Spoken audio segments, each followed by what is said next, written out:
What is up, everyone? Welcome back to another episode of First Day Unsolved. I almost forgot the name of the show for a second.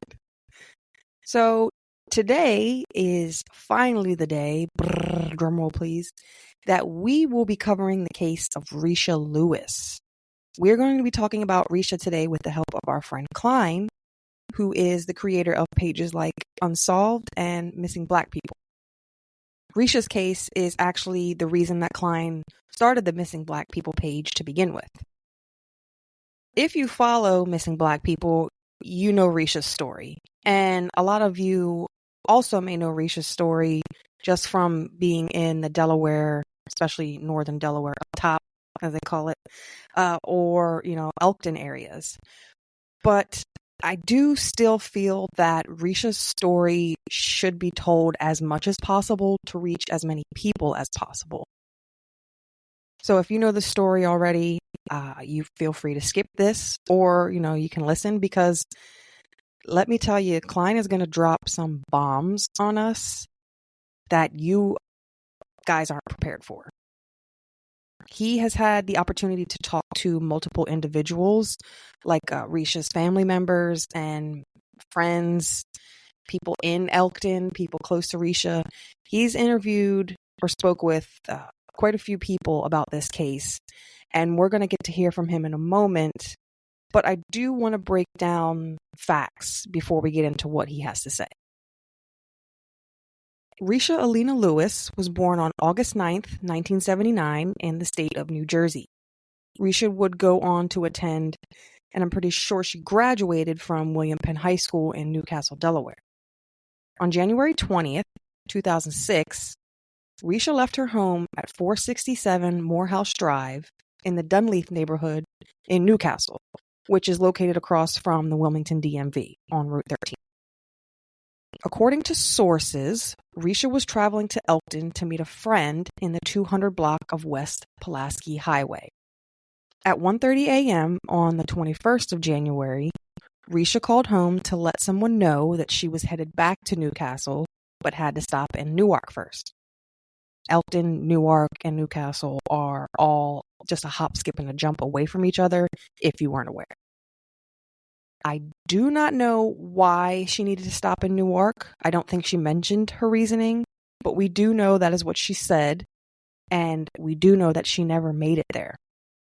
The person or people she was with that night are the last ones to see her alive and likely hold the details to her disappearance. On October 17th, 2006, which is 9 months later, Lewis's white 1997 Ford Crown Victoria was found abandoned in Newark, Delaware. Her cell phone is still active, but has not been used since she vanished, and she has made no attempt to contact her two children.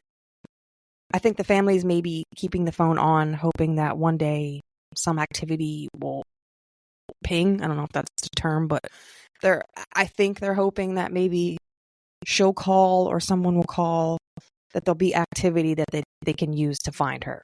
I can't confirm or deny that theory, but that makes sense to me in my head.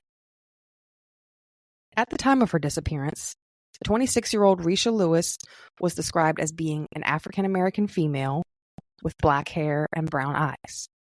Lewis's ears and right eyebrow are pierced, and she has a cesarean section scar on her abdomen. She may use the alias first names Kline and or Melanie, or be going by the nickname Rish. She does wear contact lenses, and Lewis has the following tattoos: red flames with the name Kev, like short for Kevin, on one upper arm, doesn't specify which one, sorry. A large unspecified tattoo on the other upper arm, her name Risha on her wrist, the name Jamie on her calf, a butterfly between her breasts, and vines or barbed wire on the small of her back, so like a tramp stamp. Very early 2000s. Other than my 2 cents being sprinkled in there, that is all the public really knows about what happened to Risha. If you do a basic Google search, this is the information that you're going to find. There is one article from the archives, though, deep in the archives found on newspapers.com that Kline references during our chat, and I do want to read that for you real quick before I jump into what our guy had to say. This article was posted in the News Journal on Saturday, May 12th, 2007. It reads, and this isn't a quote, I summarized, but it reads, "The search for a missing Delaware woman intensified Friday when several members of the Cecil County Sheriff's Office and others from other law enforcement agencies searched for her in the Elkton, Maryland area. Risha A. Lewis, 24, of Newcastle was reported missing to Newcastle County Police on January 23, 2006. Newcastle County found out that Lewis frequented Elkton on weekends and that she may have been killed there as well. Sergeant Bernard Minto said his office had started a homicide investigation 2 days prior to the missing persons report being filed in Newcastle. And that sergeant is from Elkton PD. Detectives in Maryland focused on the Far Creek area and began serving search warrants and conducting interviews. So to recap, Risha last spoke with her family on January 21st in the early morning hours, and they filed a missing persons report when she hadn't returned home by January 23rd. Elkton had gotten a call from someone and had started a murder investigation on the 21st, and Chio Minto believed that it could have been Risha they were looking for. And then the article was shared in May of 2007, which is 16 months after Lewis was last spoken to, and only then had the investigation been ramped up. Question mark. I don't know. The article also had her age wrong. It said 24, but she was 26. So yeah, that's just something to think about, something to bite down on. But yeah, enough of me. Let's get into what Kline had to say.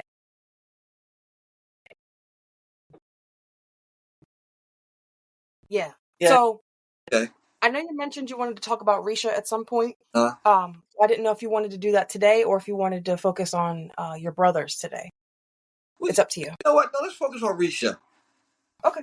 Because my brother's story can always be told. The only reason why is because I've been fighting for Risha for so long, and I was just thinking about her the other day. That's why I posted her picture again.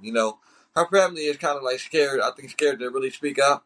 But I'll be her voice if nobody else does.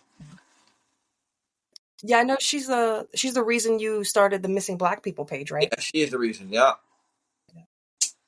On here. But the crazy thing about it is though, she has a friend out there. She claims it's her best friend that knows the whole thing about this case. Okay. In the beginning, when she wanted to help get Risha's case closed, we were working with her. But the more that I came to know her, and I knew that she knew so much, so I kept trying to get her to go to the police. She won't.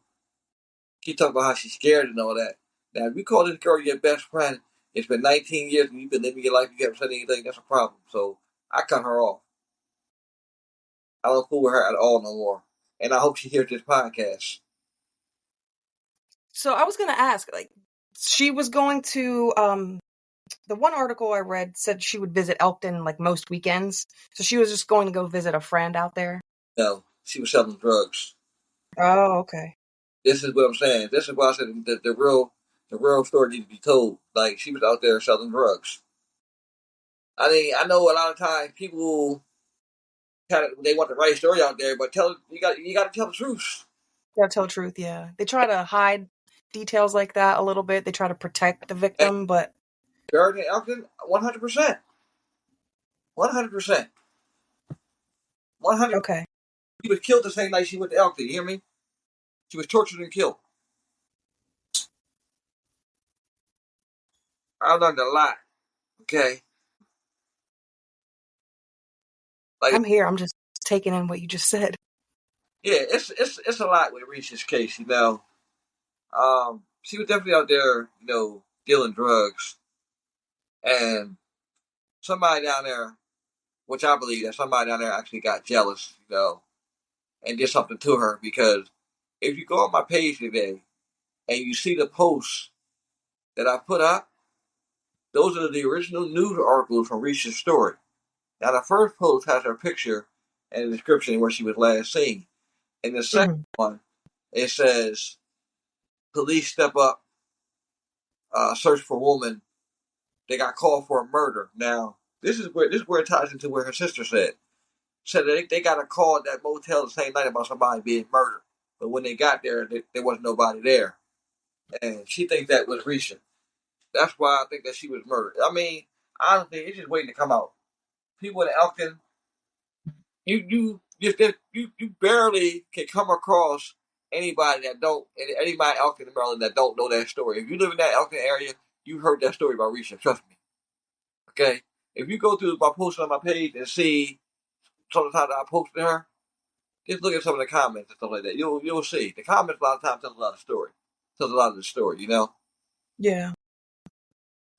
I just wish that the truth would come out. You know, and our friends, the ones who are harboring these secrets. Quote friends, air quotes. Exactly. You say you're her best friend, and do the right thing. Go to the detective and tell them what you know. Your friend has been missing for 19 years almost now. Your friend left behind a daughter and a son. I honestly tell you the truth, I hope she can't sleep at night. You hear me? I really do. This is how much I love Risha. You know, like I said again, she is the reason why I started missing black people. She's one of the sole reasons. And then when Nephi went missing, that's came along and posted her. I actually met Nephi's mom when she first went missing. But Risha, and another thing too, a guy that is Nephi's cousin is also Risha's cousin. So these both his cousins that went missing. But like I said, Risha, gotta think about that. 19 years, 2006. So she was last seen January 21st, 2006. Yeah, and I'm gonna tell you something too. That's another discrepancy too. They'll tell you January 21st. You know why? Because that's when the police picked the case up. But the same weekend that she went missing, her sister went to the police, and at first he didn't believe her. This was the words I got from her sister. He didn't believe her. He told her that he would see, and then when she still had what you call, I think the sister ended up going back there. So Okay. so she definitely probably went missing around the 14th of January, 2006. So the 21st is actually probably not even accurate anymore. I don't think so. I would put January 21st because that's what the police have. But January 14th is around the date that she actually went missing. I actually have a calendar from January 2006 pulled up. So both the 14th and the 21st were Saturdays. So that would be about right. So January 14th, because that's a whole 2 weeks, until the 21st. And that's about right where her sister, when our initial conversation, what she was saying, what it was. So when she did go visit Elkton, I always hear of how she called home. She said she was coming back, but never made it back. Well, is that accurate? No, what's accurate was that she was on her way home, right, which is 1:30. She said she was going to Newark, right? So you got to think about this. She said she was going to Newark, right, and she never made it home, right? Now, when she doesn't make it home, she goes missing. Now, this car is found 9 months later in Newark. Now, people are going to think that, hey, she went missing in Newark. But no. I think when she got that phone call, where she made that phone call at, she told me she was on her way. And then from there, she went missing. But I will say this, she did have a friend down there. You feel me? I'm not going to say she solely was down there for the other thing. She did have a friend down there too. But everybody. Do you know where in Newark she was supposed to be stopping at, like in proximity to where her car was found? Were they like No, close to each other? only No? Okay. that she was supposed to go to Newark, and if you think about it, it makes it that she was in Newark. But here's another peculiar thing too: her cell phone stayed on for almost 90 days. Between 60 to 90 days, her cell phone stayed on. So you mean to tell me that y'all couldn't trace your cell phone? And this is 2006. This is millennium. So of course you could have, traced that cell phone. Why that cell phone was never traced, I don't know. And also too, when they got the car back, they said it looked like it was a disturbance in the car. Oh, like a struggle. Somebody like it may have been blood in there. I Oh, put down all these notes years ago as I've been working on her story. I wrote down like stuff I heard, from the family, stuff like that. So I want to buy everything I'm lying. These are straight facts. Straight facts. Everything I'm talking is facts. It's just that people don't want to come out and say what the real is. But a lot of her friends who closely know her and were in around her around this time, they know what happened. They do. And one of her friends, she knows who I'm talking to. She knows what happened to Risha. Like I couldn't I couldn't live my life knowing that I know about somebody's disappearance or I have information, and then I'm sitting back and I'm living my life every day. That would eat at me. That would literally eat at me. Yeah, and the fact that you have kids, your kids are good. She right. kids haven't seen her 18 years. She they grew up with her son. Her son was 10 years old when she left. I'm sorry, missing, and her daughter was 2 years old. Her daughter don't remember her at all. Well, her son did, and when I reached out to her, probably what I'm gonna say, it's probably been 3 4 months. She told me she was not ready for anybody to tell her that her mom was dead, and I respected that because prior her whole life she was looking for her mom, and then she was never there, and she didn't understand. And then she got older, she started to understand what was going on, but still, it's like nobody looked for this girl. And I always say to people with the family, like when people go missing for years, you gotta keep stuff out there. You gotta keep the information out there. You gotta keep it pushing because people forget real quick. But also too, you can also jog people's memory. Because Yeah.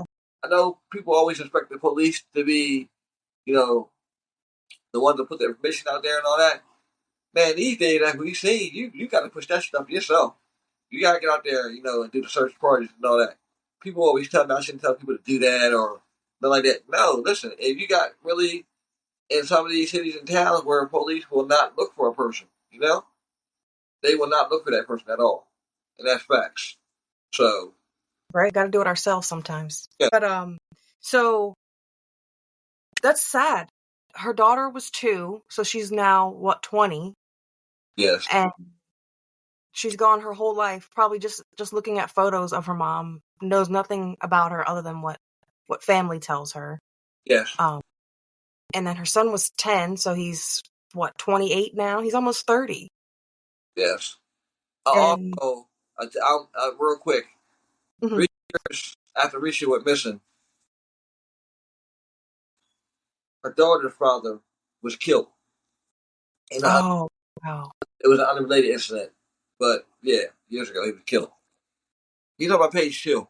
He's on Unsolved too, but it had nothing to do with the Risha thing. They were not even together. It had nothing to do with that totally. I just wanted to throw that in real quick. Oh, okay, yeah, I didn't know that. That's terrible. That poor girl essentially lost both of her parents. At an early age, Yeah, that's traumatic. Jeez. he got shot in the knee and bled out. Oh, that's terrible. Um, I have your post up too. I'm looking at it, reading the articles. So just from some of the cases I've covered lately, like Bobby Steele, and I'm talking to Sarah Dietrich about her brother Chris Dietrich, and just how Elkton and Cecil County are. Uh, sounds like Cecil County is a little bit more active and helpful than Newcastle County, not by much, but I'll tell you something. Now that you mentioned these counties, Newcastle County and Lower Delaware, who we call it down there, people down there don't go missing. They bury people down there. I'm serious. yeah, they just it was episode 10 of mine. I talked to, his name's Sebastian Lee, or Okay. no, his nickname's Lee, but his name was Sebastian, and he's listed as a missing person, but his family, they're pretty sure his body was dumped in one of those marshes down there outside of Smyrna and Dover, and Yeah, they just want to know where so they can go find him. And I'm yeah, like, I got that. I got that when he went missing. I got that inbox and I forwarded it to the family. Yeah, he was murdered. He was murdered that same night he went missing. I heard. Now how true that is, I don't know. But right. my inbox like when around the first time it happened. But of course, people send it to your inbox whatever. But you can't deal with that information. I always refer people to the police because one, we just a page. We help them spread the awareness.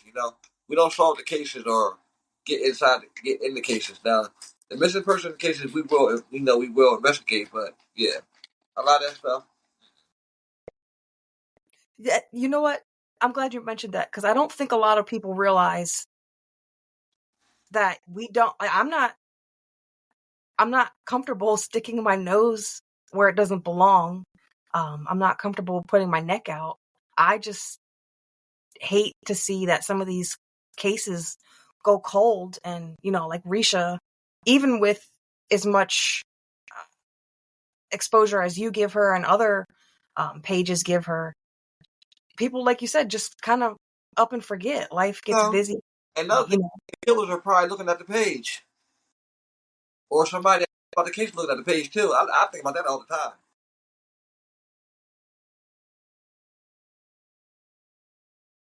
Me again, guys.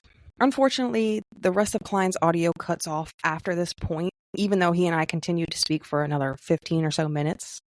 Luckily, I think I got all of the important points recorded, so you guys heard and get to absorb not so public details.